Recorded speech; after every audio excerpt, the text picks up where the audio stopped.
Majesty, you glory, Lord, yeah. For you are worthy, you are worthy, you are worthy, you are worthy, yeah, you are wonderful, Lord.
Nous te rendons la gloire et nous t'adorons. Nous te rendons la gloire et nous t'adorons, car tu es merveilleux, tu es digne de louange, tu es merveilleux, tu es digne de louange. Nous te rendons la gloire, nous t'adorons, nous te rendons la majesté, Seigneur. Nous t'honorons, Seigneur. Seigneur, tu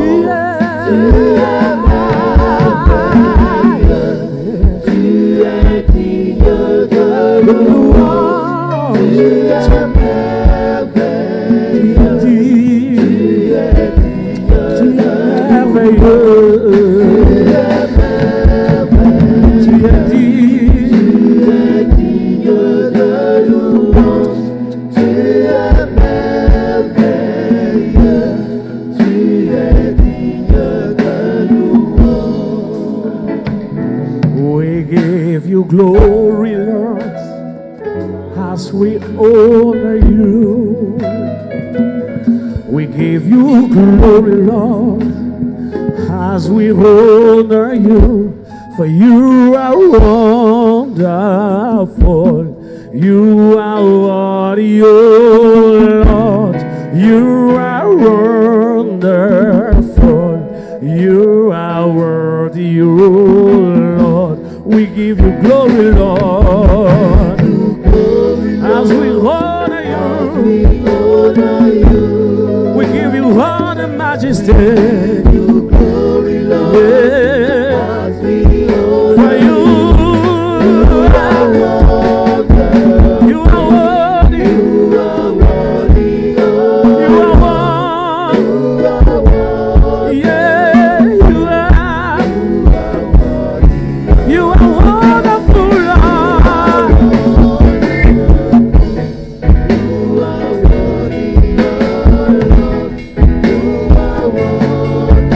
You are worthy. You are wonderful.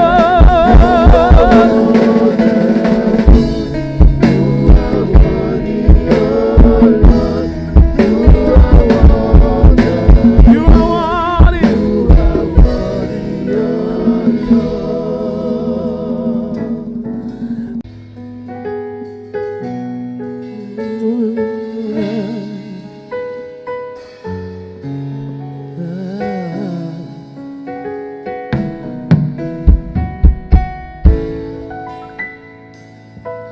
Nous te rendons la gloire et nous t'adorons.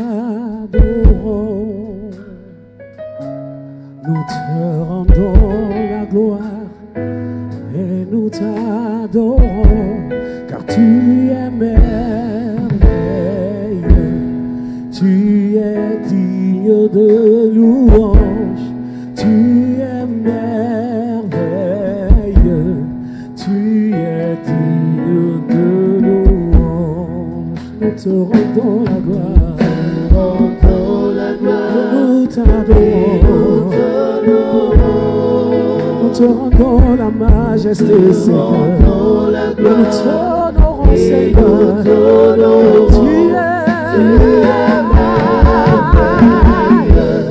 Tu es digne de louange. Tu es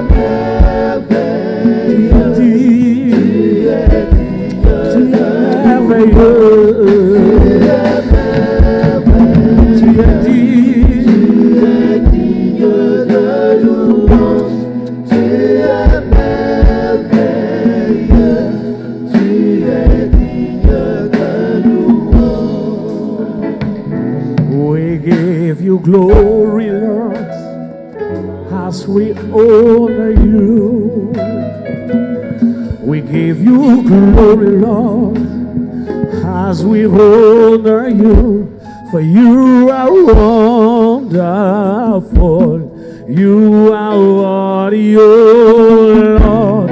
You are wonderful. You are worthy, oh Lord. We give you glory, Lord, as we honor you. We give you honor, majesty. Yeah. For you are worthy. You are worthy. You are worthy. Yeah, you are. You are wonderful, Lord.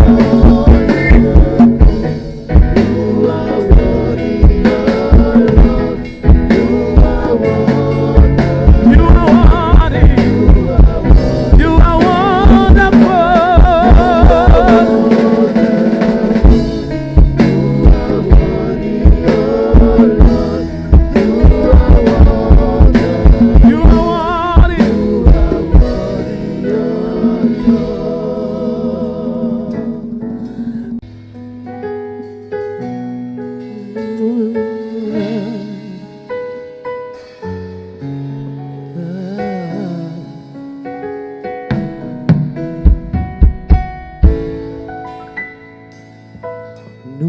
rendons la gloire et nous t'adorons.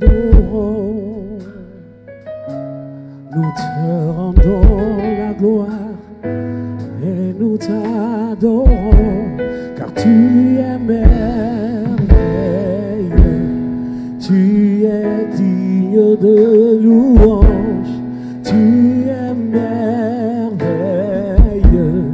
tu es digne de louange. Nous te rendons la gloire, nous t'adorons, nous te rendons la majesté, Seigneur. Nous t'honorons, Seigneur. Tu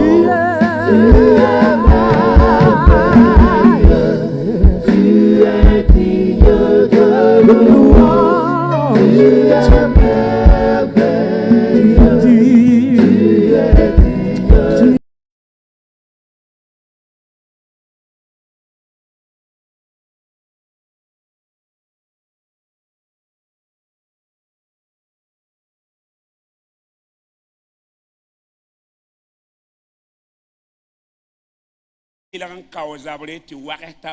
En vue de l'amener à une compétition, à une confrontation. C'est cela le défi.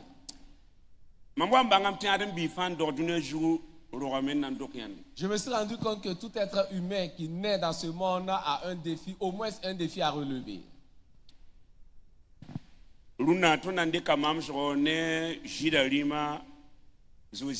Aujourd'hui, nous prendrons l'exemple sur le roi de Juda, Josias. Josias qui veut dire l'Éternel soutient, l'Éternel donne. C'est un roi qui était à la base d'une grande réforme. Et son nom même est beau. L'Éternel soutient, l'Éternel donne.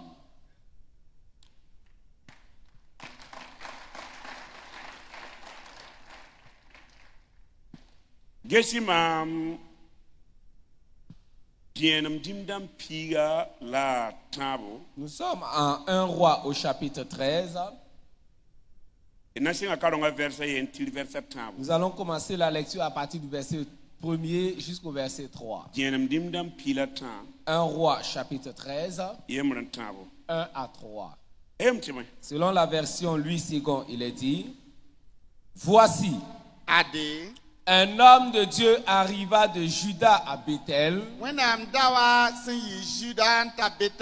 par la parole de l'Éternel pendant que Jéroboam se tenait à l'autel pour brûler des parfums.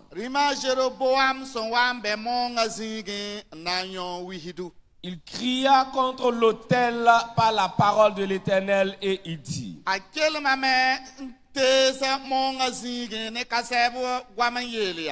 autel, autel, ainsi parle l'Éternel. Voici, il naîtra un fils à la maison de David. Son nom sera Josias. Il immolera sur toi les prêtres des hauts lieux qui brûlent sur toi des parfums.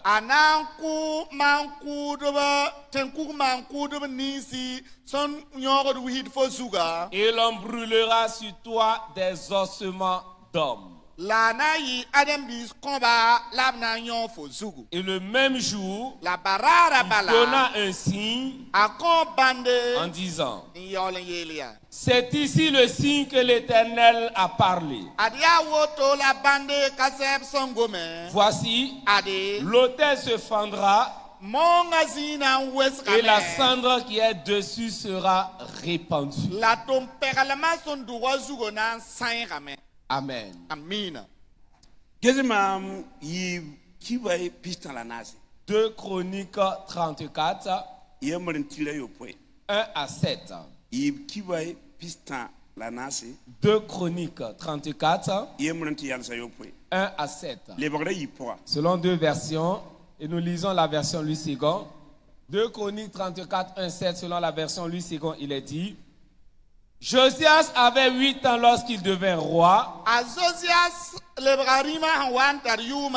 Et il régna 31 ans à Jérusalem. Il fit ce qui est droit aux yeux de l'Éternel. Et il marcha dans les voies de David son père. Il ne s'en détourna ni à droite ni à gauche. La 8e année de son règne, comme il était encore jeune, il commença à rechercher le Dieu de David son père.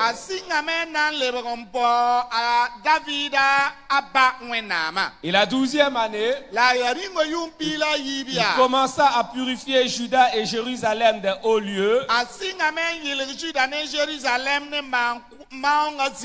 des idoles, des images taillées et des images en fonte.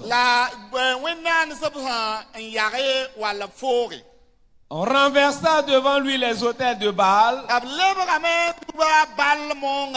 et il a bâti les statues consacrées au soleil qui étaient dessus.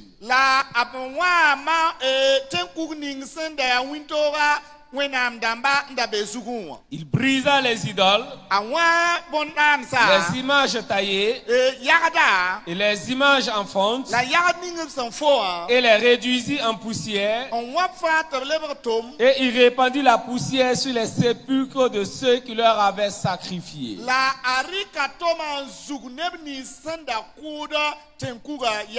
Et il brûla les ossements des prêtres sur leurs autels.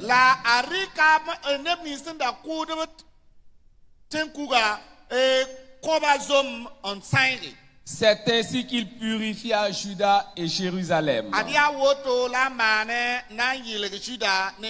Dans les villes de Manassé, d'Éphraïm, de Siméon et même de Nephtali, partout au milieu de leurs ruines, il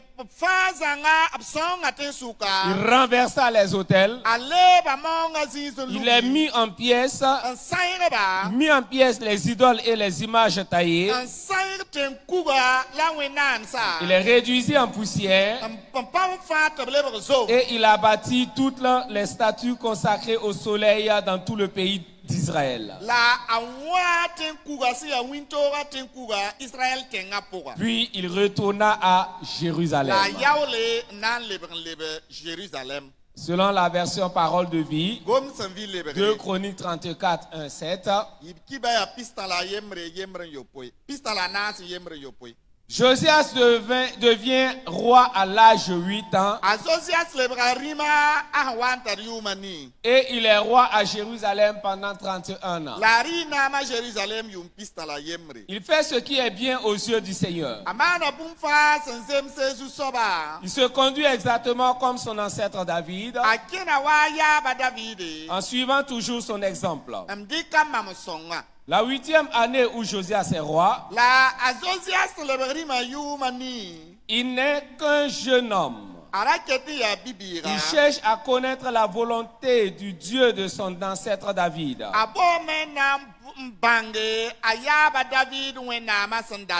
4 ans plus tard, il se met à purifier Jérusalem et le royaume de Juda. Il supprime les lieux sacrés, les poteaux sacrés et toutes les statues de faux dieux. Josias fait démolir en sa présence les autels de Baal et abattre en même temps les brûle-parfums qui sont dessus. Il fait couper les poteaux sacrés et casser toutes les statues. Tout cela est réduit en cendres. Celles-ci sont répandues sur les tombes de ceux qui ont offert des sacrifices aux faux dieux.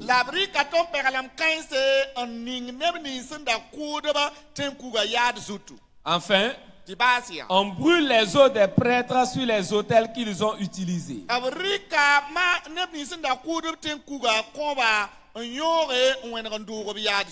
Voilà comment Josias a rendu pur Jérusalem et le royaume de Juda.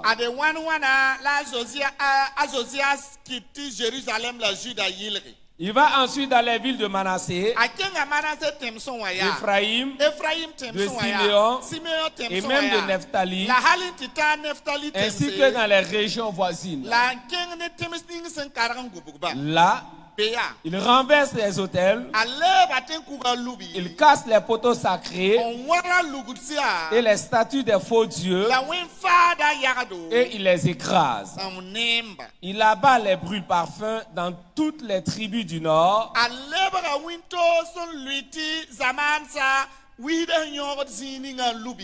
Puis il rentre à Jérusalem. Amen. Dis-moi Amen. Dis-moi Josias. Le roi Josias. Alors, juste plus d'éclairage sur ce roi-là.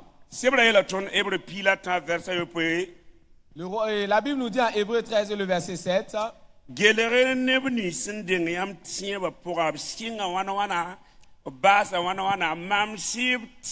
Regardez à ceux qui vous ont dévancé dans la foi, considérez leur foi et imitez leur foi. Imitez leur foi.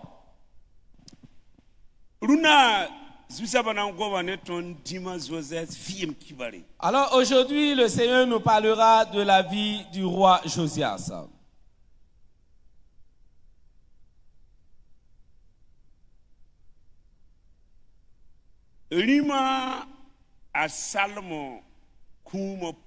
Après la mort du roi Salomon, lorsque Salomon a vieilli, ses femmes ont détourné son âme, son cœur.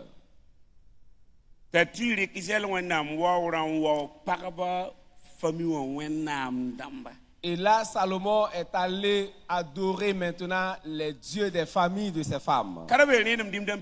Cela se trouve dans 1 Roi 11. Les femmes ont détourné son cœur. Et prit la gloire, l'adoration du Dieu d'Israël.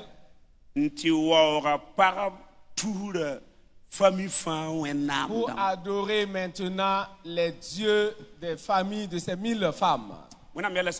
Dieu dit à Salomon, puisque tu as fait cela, par David, et pour mon serviteur David, je vais te permettre de terminer ta royauté.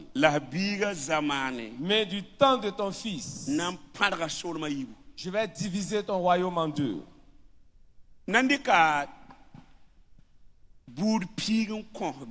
Alors, 10 des tribus seront données à ton ennemi.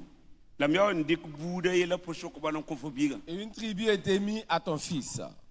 Que tu saches que je suis un Dieu jaloux qui ne partage pas sa gloire avec un faux Dieu, une idole.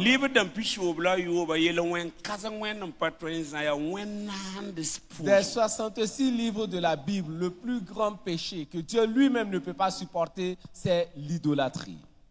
Et c'est ce que Salomon a fait. Et Dieu a suscité un ennemi contre Salomon. Si votre attitude, votre comportement ne plaît pas au Seigneur, il suscite un ennemi contre vous.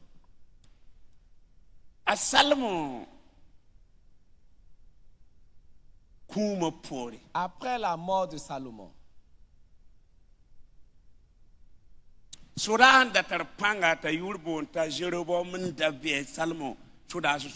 un homme aguerri, un soldat aguerri du nom de Jéroboam se trouvait dans l'armée de Salomon.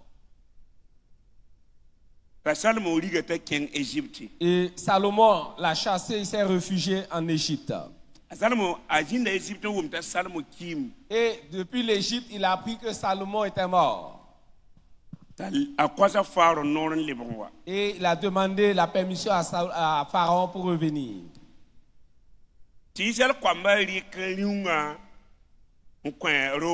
Et les enfants d'Israël ont donné la royauté à Roboam. Mais pour que son royaume soit divisé en deux,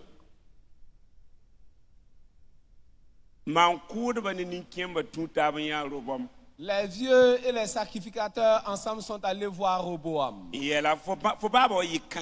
lui disant, ton père a été dur avec nous. Si tu veux que nous demeurions avec toi, allège notre joug.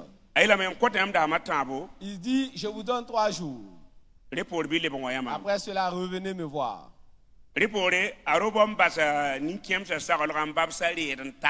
Après cela, Roboam a abandonné le conseil des vieux et est allé voir ses camarades de jeu. Alors leur demandant, que dois-je faire au peuple, moi qui ai accédé au trône? Et ses compagnons lui disent,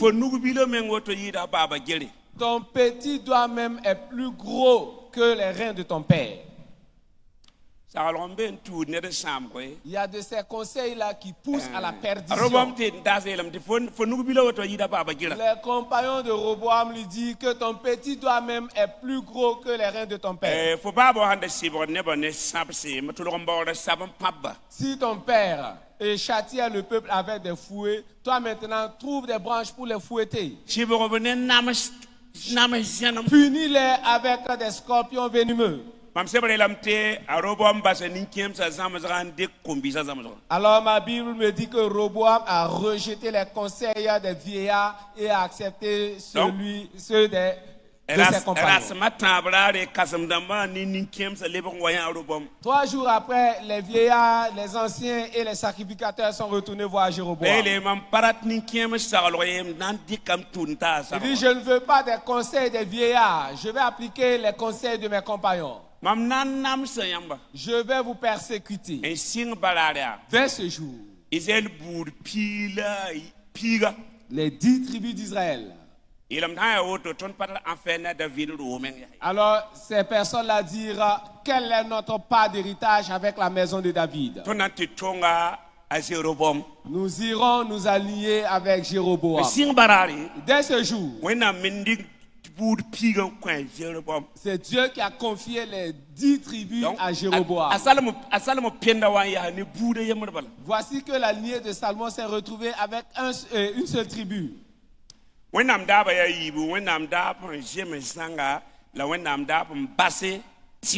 avons 2 catégories, 2 sortes de volonté de Dieu, sa volonté parfaite et sa volonté permissive.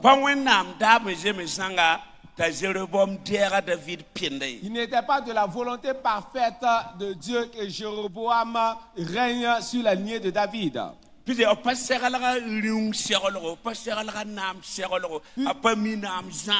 n'a pas été éduqué ou préparé à la royauté, il ne connaît pas la gestion de la royauté.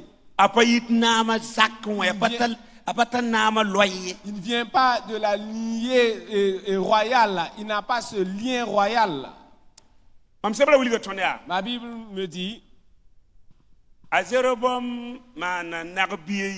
Jéroboam a fait fabriquer 2 veaux. Et plaçant l'un à Bethel et l'autre à Dan. Disant maintenant aux enfants d'Israël, il n'est plus nécessaire pour vous de monter à Jérusalem pour adorer le Seigneur. Voici 2 dieux ici. Si vous voulez, allez-y à Bethel, il y a un veau, ou vous allez à Dan également. Donc, alors, ma Bible me dit,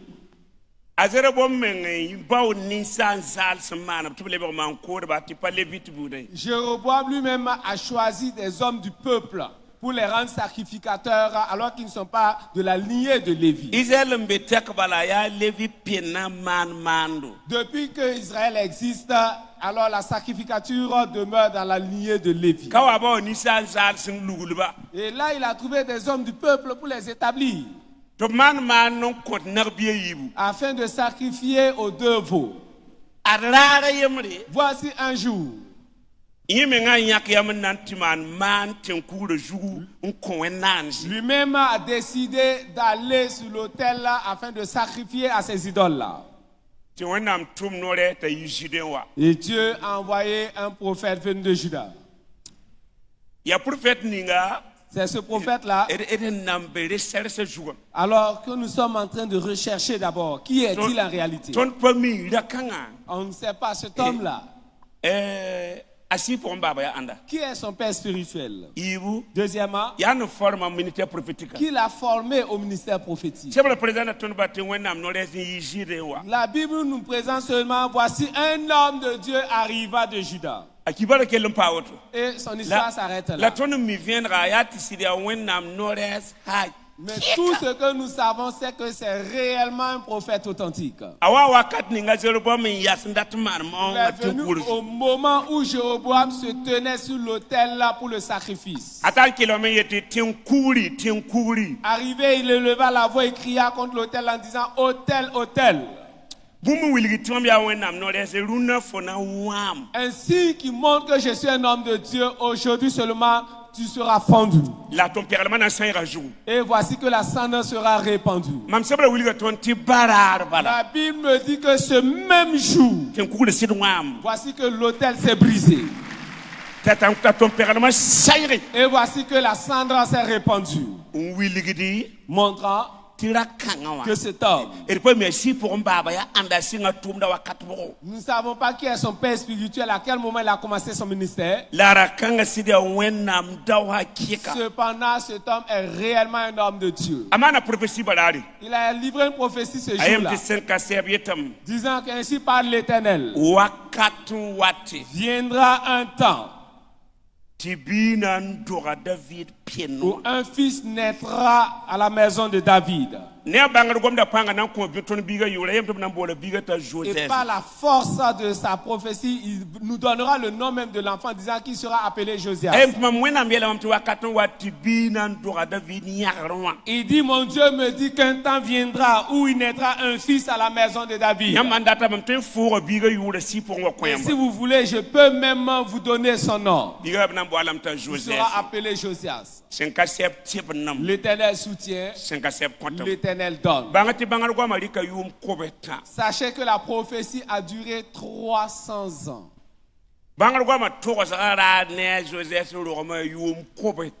Entre le jour où la prophétie sortait et le jour où Josias est né, il y a un intervalle de 300 ans. Je vous avais déjà dit que bien avant que la personne ne naisse, son âme et son étoile a pris déjà 400 ans avant sa naissance. Et ce sont les anges et les prophètes qui peuvent entrer dans ce mystère-là.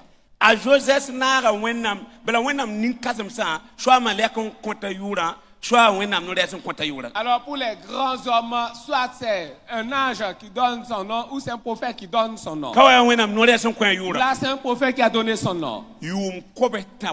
300 ans après, c'est là l'enfant est né. Donc, alors dans le ministère prophétique, si vous n'avez pas de discernement, en faisant les prophéties, ne donnez pas de date. Devait avoir un autre don en plus. L'homme de Dieu qui est venu de Juda, alors ne savait pas que la prophétie qu'il donnait allait durer 300 ans. Mais comme il était déjà mature dans le ministère prophétique, il ne nous a pas donné de période. Il nous a juste présenté que dans la maison de David, il naîtra un fils, il s'appellera Josias.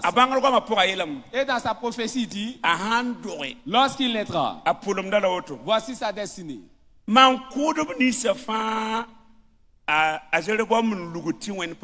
Tous les sacrificateurs nommés par Jéroboam sans que Dieu n'en soit au courant. Tous ces autels dressés et que cela n'a pas été du fait des Lévites. Voici la destinée de l'enfant.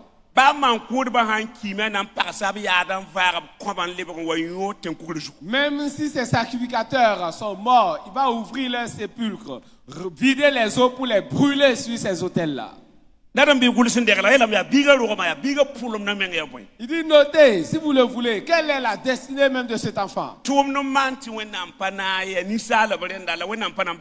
y a une œuvre qui n'est pas de la main de Dieu, juste la main des hommes, mais Dieu ne laissera pas se punir. Il ouvrira leur sépulcre pour vider leurs eaux. Et va déposer leurs eaux sur ces hôtels qu'ils ont construits, ces idoles-là. Et la cendre sera répandue sur leur tombe. 300 ans après, 2 Chroniques 34, la prophétie s'est accomplie. Josias est né.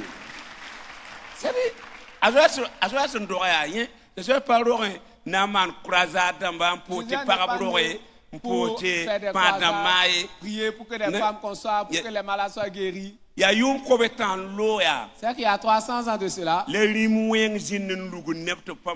un méchant roi est venu et a nommé des gens comme sacrificateurs alors qu'ils ne le sont pas en réalité. Et a dressé 12 idoles. Et les gens allaient sacrifier là. Et tous ceux-là qui ont fait ce travail-là, alors ils veulent leur tombe. Il va falloir ouvrir ces tombes-là, vider leurs eaux. Et il ira les brûler sur l'autel et reprendre la cendre sur leur tombe. C'est pour cela qu'il est venu dans ce monde. Cet enfant, ma Bible nous dit qu'il devient roi à l'âge de 8 ans. Dans le royaume,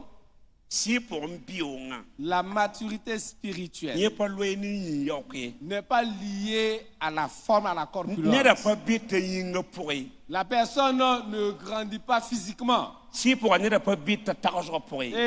dans le monde surnaturel, la personne ne grandit pas selon son intelligence. Elle grandit dans son esprit.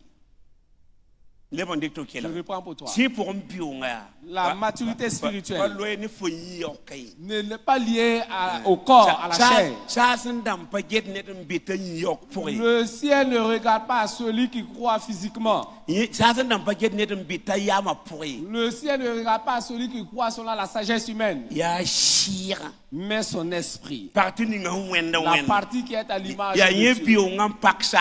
C'est sa maturité, sa croissance qui importe aussi. Physiquement, c'est un enfant de 8 ans. Mais spirituellement, c'est un adulte. Que le Seigneur te donne de grandir spirituellement. Vous pouvez voir quelqu'un physiquement qui a les cheveux blancs, alors que spirituellement c'est un enfant. Quand il commence à s'exprimer, quand il commence à poser des actes, vous vous rendez compte que c'est un enfant. 8 ans. Alors qu'il a accédé à la royauté, au trône. Les exploits avec Dieu ne sont pas liés à l'âge. Raison pour laquelle tu ne dois pas t'amuser avec ton jeune âge. Ne t'amuse pas avec ton jeune âge. Ne te laisse pas entraîner par ces mauvaises pratiques du monde. La Bible nous dit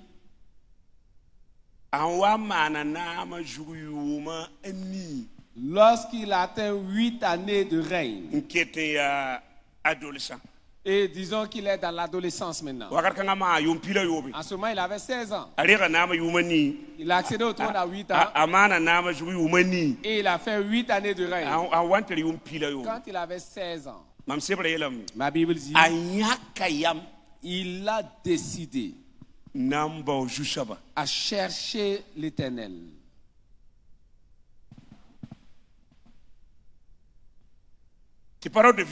Les paroles de vie disent chercher à connaître la volonté.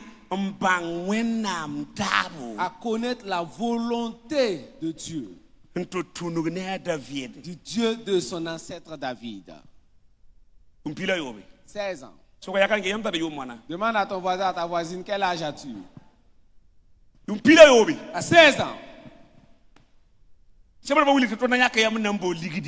Bible ne nous dit pas qu'il s'est décidé à chercher l'argent. La Bible ne nous dit pas qu'il s'est décidé à chercher l'or.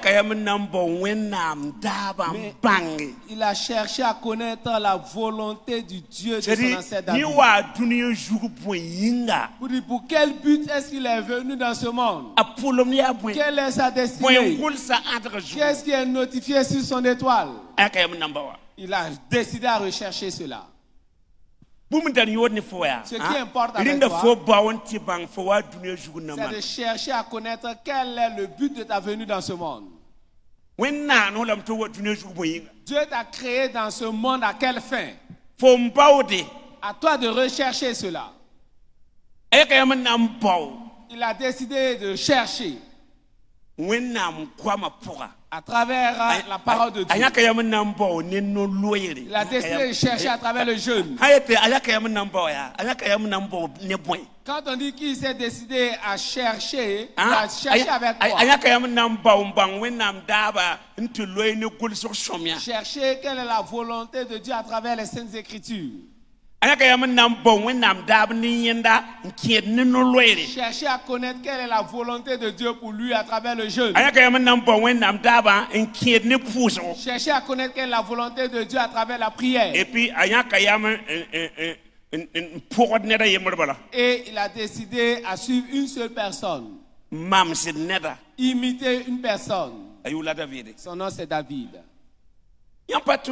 Vous ne pouvez pas être ballotté comme ça à tout vent. Dans la vie, une personne que tu prends comme référence. C'est comme ça la vie. Il a pris tous les rois. Il a pris tous ses pères. Il a dit c'est David qu'il imitait. Il n'allait ni à gauche ni à droite. 24 heures sur 24, c'est David seulement. Demande à ton voisin, à ta voisine, qui est-ce que tu imites? Qui? Dans la vie, qui est-ce que tu imites? Qui? Qui? Vous ne pouvez pas balloter comme ça tout le monde. Aujourd'hui vous êtes avec celui-là, demain vous êtes avec tel autre, c'est pas possible. Il imitait David, son père. Pour chercher quelle est la volonté de Dieu par rapport à sa vie. C'est dans ses recherches qu'il s'est rendu compte qu'il y a 300 ans de cela.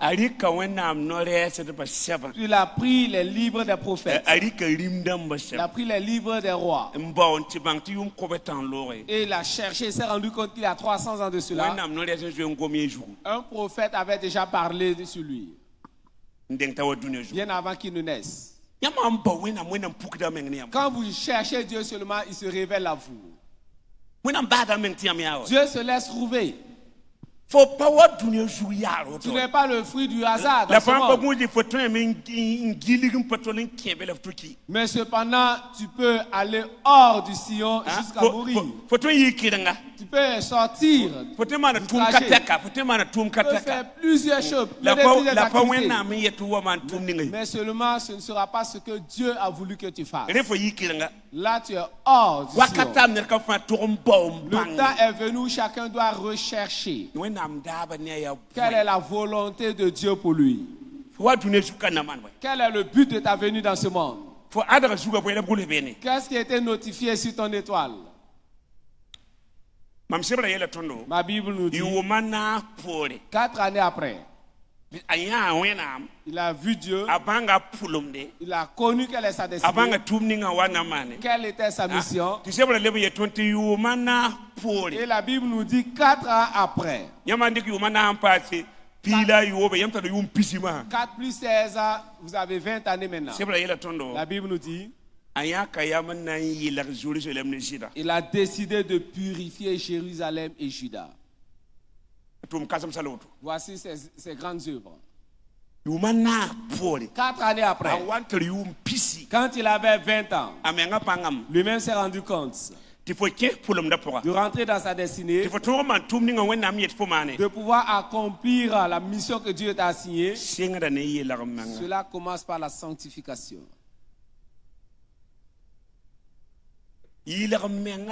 La sanctification commence à l'intérieur.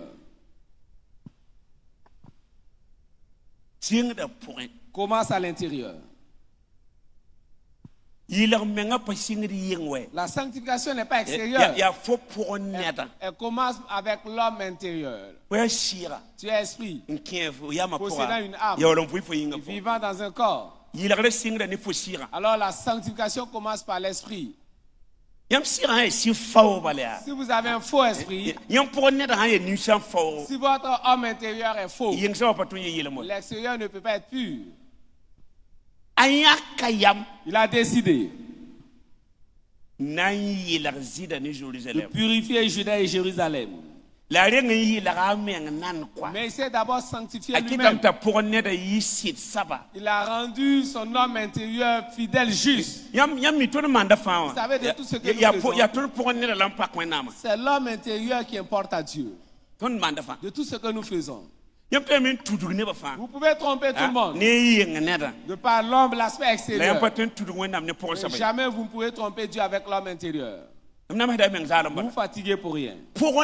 L'homme intérieur, s'il est faux, que vous le voulez ou pas, un jour viendra où tout le monde le saura. Le roi s'est sanctifié intérieurement. Et tout le monde s'est rendu compte que ce roi est vraiment saint. Et il a commencé à purifier le palais. C'est comme ça. Tout commence à l'intérieur. Quand il a fini de purifier le palais, il a purifié Jérusalem. Il a purifié Juda. Pour ramener le réveil. Pour faire sortir les faux dieux. Tous ceux qui l'ont dévancé, qui ont amené ces faux dieux-là, il les a tous fait sortir. Et il a brûlé toutes ces idoles-là, tous ces autels dans la ville. Pour ramener la présence de Dieu. Il va falloir que tout un chacun vive dans la sanctification. Le Dieu qui t'a appelé, 1 Pierre 1,15, il a dit qu'il est saint. Et puisque celui qui vous a appelé est saint, vous aussi soyez saints dans toute votre conduite. Dieu dit soyez saints car je suis saint. Toujours. Vous devez rechercher Dieu. Et quelle est sa volonté pour vous? Tu n'es pas venu dans ce monde pour faire ce que tu veux. Tu n'es pas venu dans ce monde pour faire ce que les autres veulent. Tu es venu dans ce monde pour une seule chose. Celui qui t'a créé, il a une œuvre spécifique. Et il voudrait que tu l'accomplisses. Et c'est pour cela que tu es venu dans ce monde. Cherche et tu le sauras. Il vit dans la sanctification. Et fais tout pour que tous ceux qui sont à tes côtés soient saints. Jésus vient pour prendre une église sainte. Jésus vient pour prendre une église sainte. Il ne vient pas pour chercher une église impure avec des rides, non. Sachez que ce n'est pas la foule, Dieu regarde. Dieu regarde nos cœurs. Pas nos actes, mais nos cœurs. Est-ce que ton cœur est droit? Est-ce que ton cœur est blanc? Ou soit tu flattes les gens seulement, tu trompes les gens, alors que tu sais que ton cœur est noir, ténébreux, ton cœur est obscur. Que chacun vive dans la sanctification. Que chacun prenne exemple sur ce roi. Tu ne peux pas chercher Dieu. Ne peux-tu pas le chercher? Il est dit en Jérémie 29 et le verset 12. Si vous me cherchez et cela de tout votre cœur, je me laisserai trouver par vous. Si vous n'avez pas encore trouvé Dieu, c'est que vous ne l'avez pas encore cherché. Même les prières que nous faisons, nous devons rechercher quelle est la volonté de Dieu. Est-ce que dans ta demande, il y a la volonté de Dieu? Est-ce qu'il y a la volonté de Dieu? Un pasteur avec sa femme qui n'avait que des filles. Et les prophètes sont allés lui dire, Dieu dit de rendre grâce, qu'il bénira ses filles. Et c'est elles-mêmes qui prendront soin de toi. Il dit qu'il faudra impérativement que Dieu lui donne un garçon. Il faut un garçon. Les prophètes lui disent, le garçon là, ce n'est pas dans la volonté de Dieu. La volonté de Dieu, ce sont ses filles. Il s'est levé disant qu'il va falloir qu'il ait un garçon. Il s'est engagé dans 30 jours de jeûne. Dieu dit au prophète, alors il est en train de lui forcer la main. Il va permettre qu'il ait un garçon. Seulement, il regrettera d'avoir eu ce garçon. Il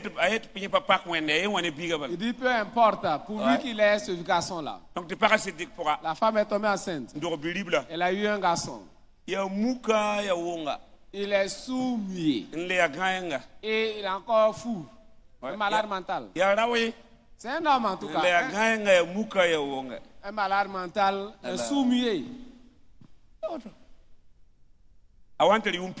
Quand il avait 15 ans, il s'est levé, il a fixé l'Est. En même temps, il a commencé à courir jusqu'à ce jour.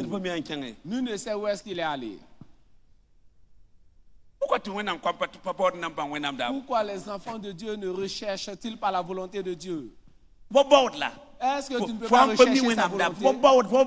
Si tu ne sais pas quelle est sa volonté pour toi, recherche-la. Est-ce que tu ne peux pas à travers la Bible rechercher sa volonté? Est-ce que tu ne peux pas rechercher cela à travers le jeu de la prière? Jusqu'à ce que Dieu te révèle ton but dans ce monde. Et vivre dans la sanctification. Les églises sont remplies, mais d'impureté. Les églises sont remplies. Partout les églises sont remplies. Seulement les gens ont une vie sale. Une vie impure. Les péchés qui se commettent dehors. On retrouve les mêmes péchés même dans l'église.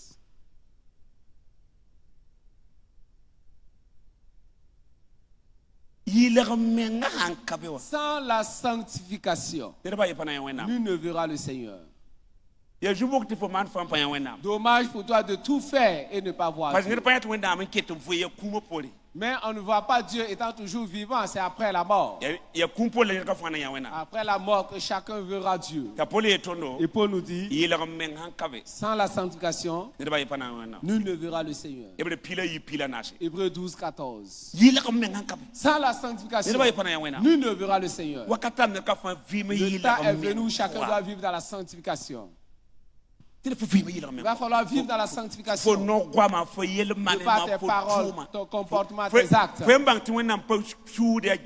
Sache que Dieu ne sommeille ni ne dort. Il te regarde seulement. Tout ce que tu fais, c'est sous son regard.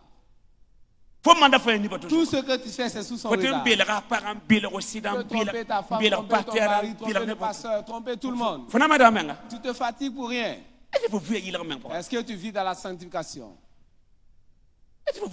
Est-ce que tu vis dans la sanctification? C'est un message que l'on prêche plus dans les églises.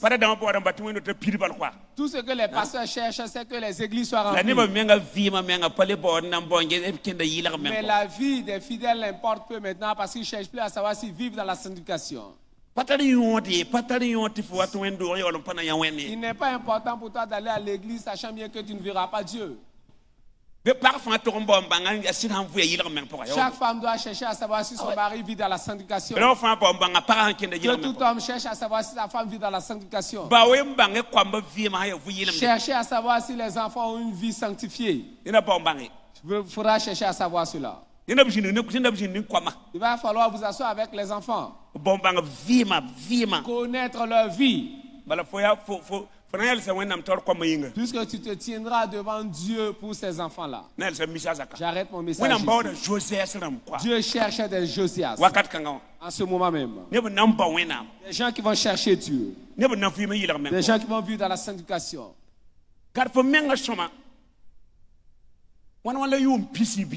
Alors, faudra toi-même t'examiner comme un adolescent de 16 ans, un jeune homme de 20 ans va chercher Dieu, connaître sa volonté et toi tu ne le fais pas. Et il y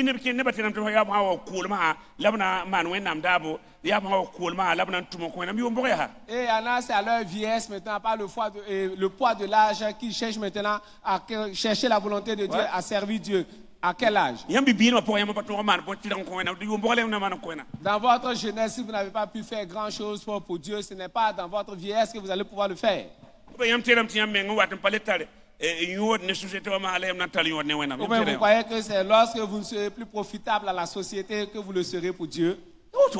Ce n'est pas ainsi. Les gens consacrent leur vie à faire autre chose. Et quand ils sont fatigués maintenant, ils disent que Dieu les a appelés.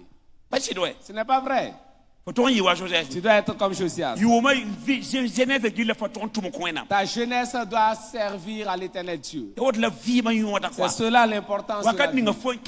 Au moment où tu as toujours la vigueur, au moment où tu as toujours la force, c'est à ce moment que tu dois servir Dieu. Que la grâce et la bénédiction du Seigneur soient avec toi. Tiens-toi debout, tiens-toi debout. Chacun va demander pardon à Dieu. Tu n'as pas le temps à chercher Dieu. Deuxièmement, tu ne recherches pas la sanctification. Que chacun demande pardon pour ses péchés. Tu as le temps pour faire autre chose, mais tu n'as pas le temps pour chercher Dieu. Deuxièmement, tu ne recherches pas la sanctification. Que chacun demande pardon à Dieu. Pose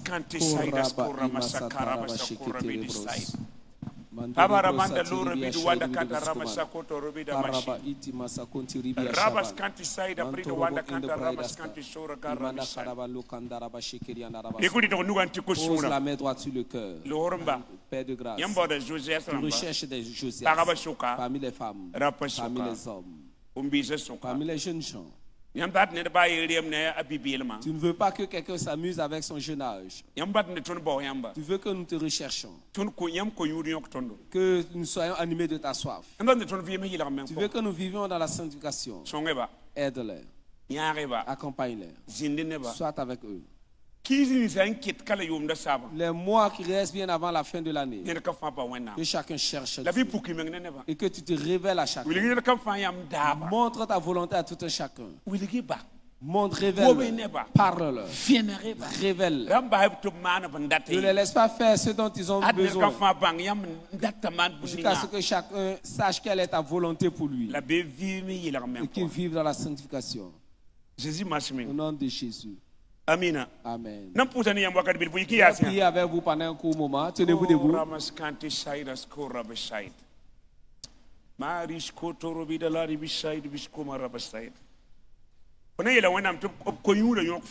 Tu vas demander à Dieu que sa soif t'anime.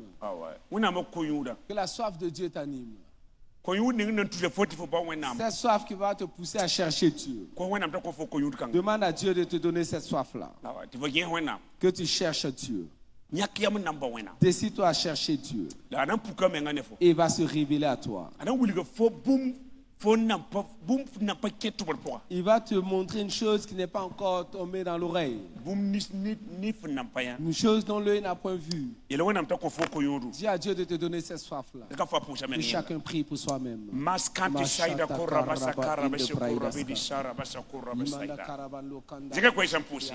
Élevez la voix et priez. Ce qui te manque, c'est la soif. Tu n'as pas la soif de Dieu. Il n'a pas ce cœur-là pour chercher Dieu. Il n'a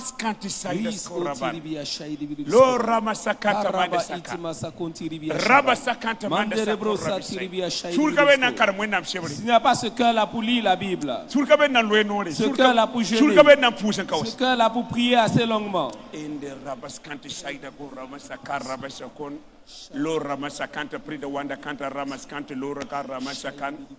Pabaramanda la revidu wanda kanta rabisku revidi side. Pabaramanda la revidu wanda kanta rabaskanti lor karavidi side. Pabaramanda lo revidu wanda kanta ramaskanti lor revidi side. Karamanda wanda kanta rabidi lor karabisku revidi side aban. Pabaramanda lo revidu wanda kanta ramaskanti lor revidi side. Pabaramanda lo revidu wanda kanta ramaskanti sarabasa korabidi skan. Pabaramanda lo revidu wanda kanta ramaskanti lor karabidi side. Pabaramanda la revidu wanda kanta ramaskanti saraban. Pabaramanda lo revidu wanda kanta ramaskanti side. Pabaramanda lo revidu wanda kanta ramaskanti la revidi kan. Karamedi baba de goramanda wanda kanta ramaskanti. Pabaramanda lo revidu wanda kanta ramaskanti la revidi side. Pabaramanda lo revidu wanda kanta ramaskanti mara gorabidi saka. Pabaramanda lo revidu wanda kanta rabidi goraman. Pabaramanda lo revidu wanda kanta rabaskanti side. Pabaramanda lo revidu wanda kanta rabiside. Rabasibidi bidi bidi bidi bidi bisaida. Amen. Amen. Am karma nikema sebra nikema yemre sebra yati ayingim da ruma jugo ton karma nam sebra nan ko le pinu. J'ai lu un livre d'un des anciens des pères et j'ai vu qu'il a lu la Bible à genoux pendant environ 150 fois. Et il s'est tenu debout pour lire la Bible également 150 fois. 300 fois au total. Voyez la soif. Est-ce que vous pouvez amener Dieu à ne pas se révéler à de telles personnes? S'agenouiller pour lire la Bible 150 fois. Et se tenir debout également pour la lire 150 fois.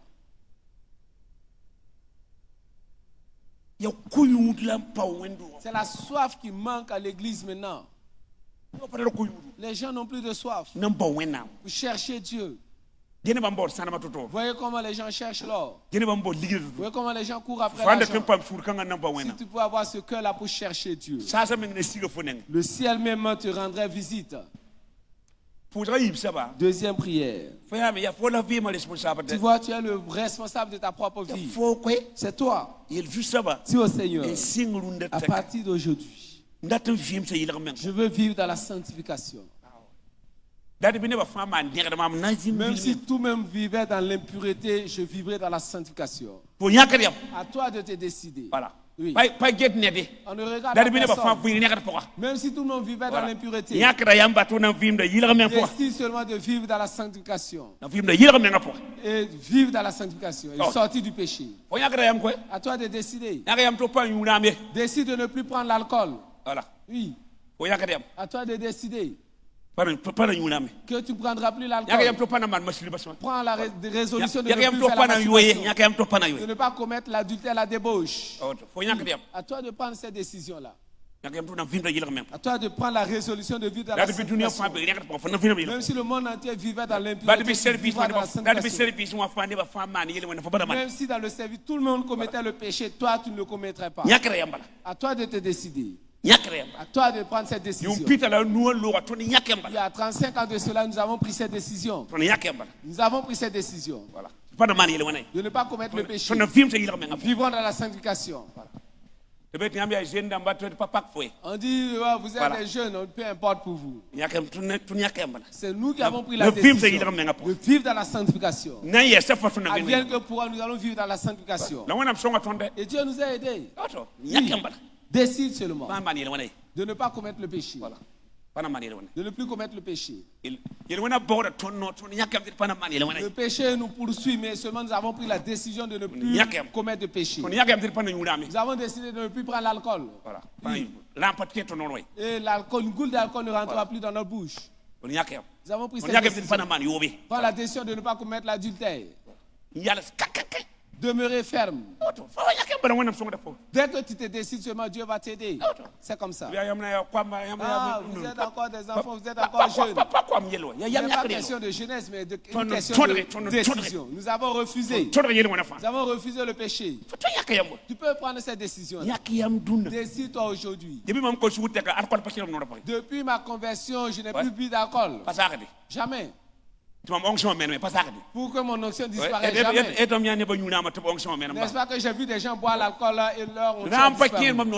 L'alcool ne rentrera plus dans ma bouche. Juste un peu. Je dis, toi là, je vais te gifler. Je vais te déposer. L'alcool, prends l'alcool. Je suis insensé pour prendre l'alcool et l'alcool ne rentrera plus dans ma bouche.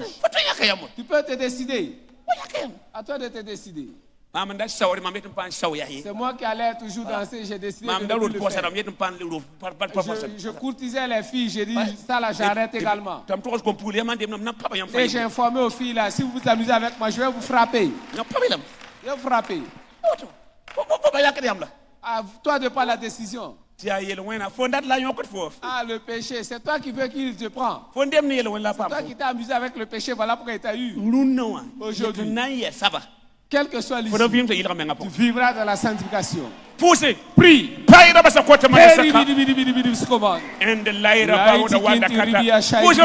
Prie pour toi-même. Refuse le péché. Résiste.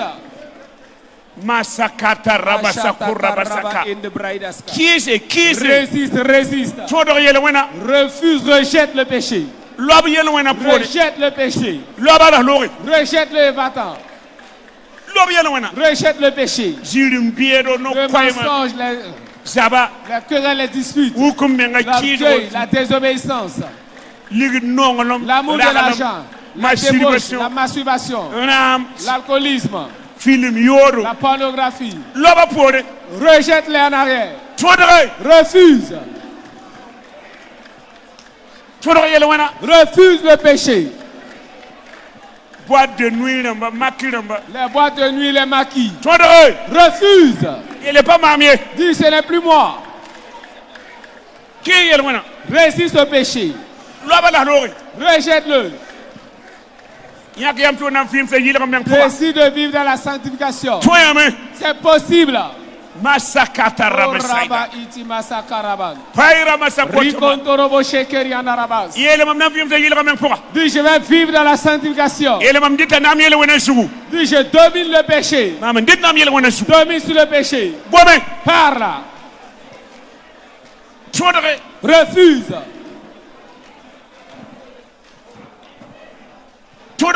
Refuse le péché.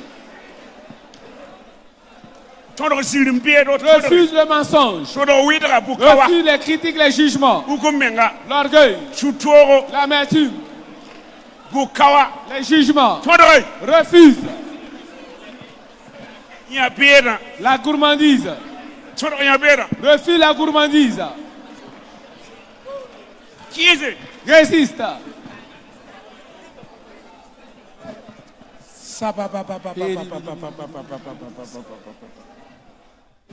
Lora masakata mande sikorabis.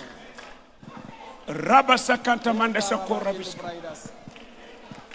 Kora masakata mande. Peira basakota mande. For 20 tu peux refuser le péché.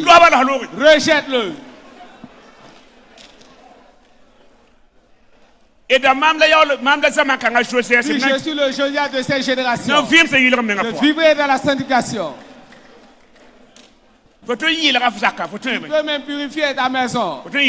Purifier ta maison. Masakata Ramasaida. Barka Sison. Merci Saint-Esprit. Barka Sison. Merci Saint-Esprit. Barka Sison. Merci Saint-Esprit. Barka Sison. Merci Saint-Esprit. Barka Sison. Merci Saint-Esprit. Dans cette prière, j'ai vu des gens qui étaient vêtus de blanc. Et la poussière a sali ses vêtements blancs. Et on a levé ses habits là pour les laver.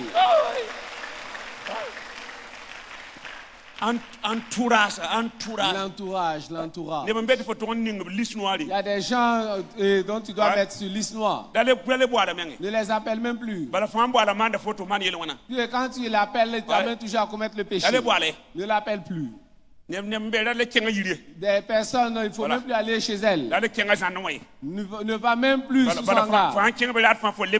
Chaque fois on y allant, tu retournes avec le péché. Coupe avec ces personnes. Alors s'il quitte ta vie, rien ne va se passer. Il y a des gens avec qui vous devez vous séparer. Comment permettre à une personne de venir toujours te salir? Chaque fois là, ce sont des péchés. Tu vas vers lui, c'est des péchés. Éloigne-toi de cette personne. Écarte-toi de cette personne. Ne va plus chez elle. Il y a des gens voulant vivre dans la sanctification, il va falloir vous couper de ces personnes-là. Les gens, quand ils viennent chez moi, je les renvoie. Là où il va avec ses propos, je ne lui permets pas cela. Est-ce que tu as appris? J'ai appris quoi? Non, va-t'en de chez moi. Disparais de ma maison, va-t'en. Tu ne vas pas m'amener à commettre un péché. Alors il va falloir prendre une décision. Vous ne pouvez pas laisser des gens toujours à salir votre vie. Chaque fois, des critiques, des jugements, des paroles. Est-ce que tu ne te sépares pas de ces personnes? Est-ce que tu ne mets pas ces personnes sur liste noire? Tu ne sais pas quand est-ce que Jésus va revenir, ni quand est-ce que la mort va te rencontrer. Comment laisser une personne te salir toujours? Que ce soit la fin aujourd'hui. Lève la voix et rends grâce à Dieu. Lora manda wanda kanta ramas kante paidas kanti la ramasa kanta bawda wanda kanta rabas kanti paida maida wanda kanta rabas kanti lore bi di saida paida maida wanda kanta rabas kanti saida lama sakata ramasa kurabasa karabasi kuman pabara manda lore bi di wanda kanta rabi di lori sai rabasa kanta manda sikoto robi di baida pabara manda la rabi di wanda kanta rabiska Shama Rabi di Lori Bidi Sai Kata Ramas Kanti Santa Rabi di Lori Sai Pera Manda Wanda Kanta Rabi Saida. Amen. Les fonctionnaires, venez devant pour votre prière. Aujourd'hui, c'est votre jour de prière. Approchez, levez les mains. Nous avons déjà prié pour ceux qui sont en quête d'emploi, ceux qui exercent des activités, qui travaillent à leur propre compte. Aujourd'hui, c'est pour les fonctionnaires. Les salariés. Les salariés, il va falloir être promus au service. Toute injustice que tu as subie, Dieu est un Dieu de justice. Il fera œuvre de justice en ta faveur. Levez les mains. Qui sont ceux qui ne sont pas encore arrivés?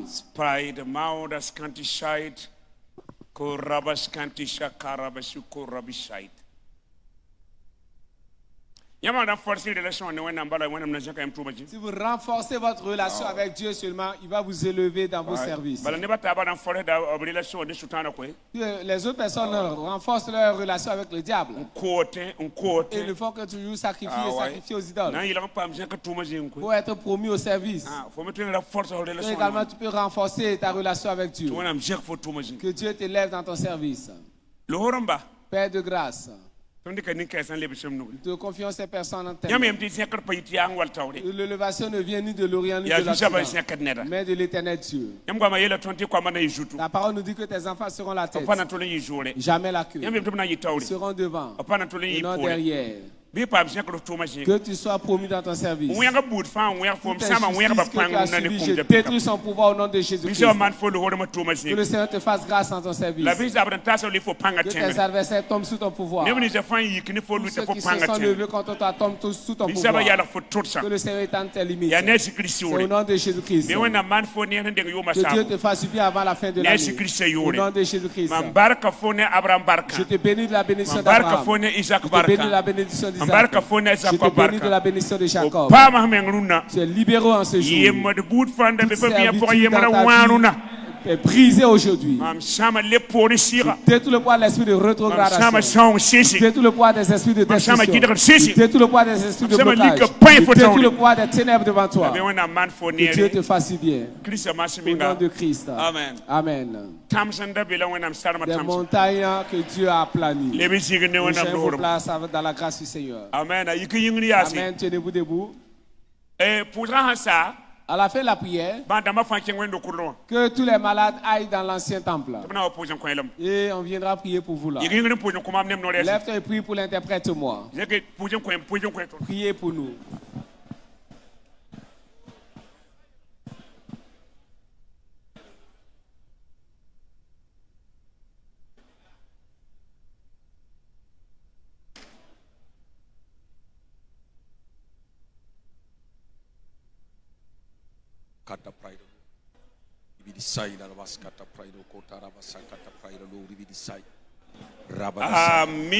Amen. Merci beaucoup. Est-ce qu'on peut acclamer le Seigneur? C'est ton temps où nous passons cause du soba. Alors, une telle parole, et comme nous autour, on doit sceller cela. Ok. Avant Galatie 6, est-ce qu'il y a des gens ici ce matin qui n'ont pas encore reçu Jésus-Christ comme Seigneur et Sauveur? Tu es catholique, musulman, animiste. Les dirigeants de cellules, les superviseurs, est-ce que vous avez amené quelqu'un ce matin qui doit recevoir le Seigneur? Venez. Il y en a. S'il y en a, que la personne avance.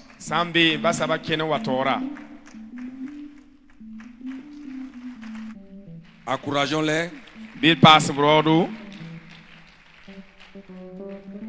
Vous savez, actuellement dans le ciel, il y a la joie. Parce qu'il y a une personne qui a donné sa vie au Seigneur. Donc nous allons demander à Papa pour conduire ces gens dans son royaume. Répétez après moi. Dis avec moi. Seigneur Jésus, aujourd'hui, je crois que tu es le Fils de Dieu. Tu es mort et tu es ressuscité.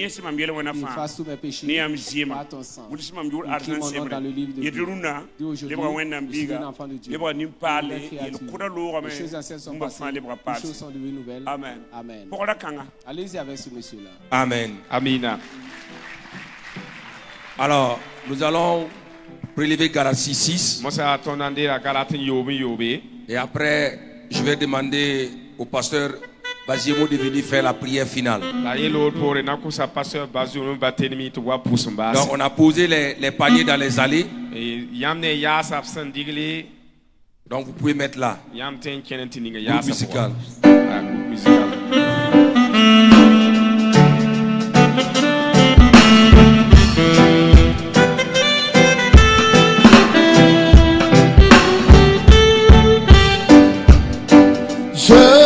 Voir ta gloire, Seigneur, je veux voir ta gloire.